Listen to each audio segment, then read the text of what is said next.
মার্কিন president Donald Trump ঘোষিত সমঝোতার পর বৈরুতে বড় ধরনের হামলা থেকে বিরত থাকবে বলে জানায় ইসরায়েল। লেবানন সরকার জানায়, হিজবুল্লাহ ইসরায়েলের ভেতর সরাসরি হামলা না চালানোর বিনিময়ে রাজধানী বৈরুতে ব্যাপক বিমান হামলা চালাবে না ইসরায়েল। তবে দক্ষিণ লেবাননে সামরিক অভিযান অব্যাহত থাকবে বলে স্পষ্ট করে দিয়েছে তেল আবিব।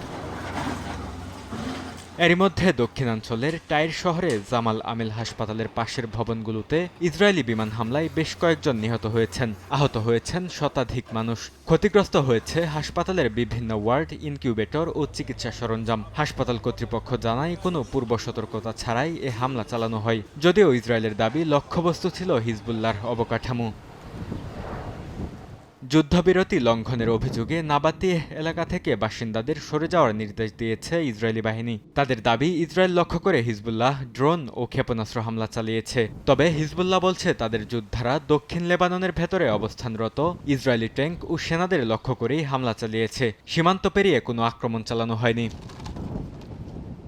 অন্যদিকে ইরান সতর্ক করে বলছে, লেবাননে যুদ্ধবিরতি ভঙ্গ হলে তা পুরো আঞ্চলিক সমঝোতার লঙ্ঘন হিসেবে বিবেচিত হবে।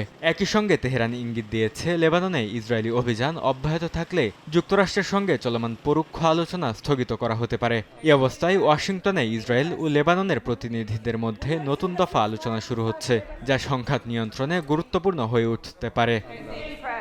বরকতুল্লাহ, সময় সংবাদ।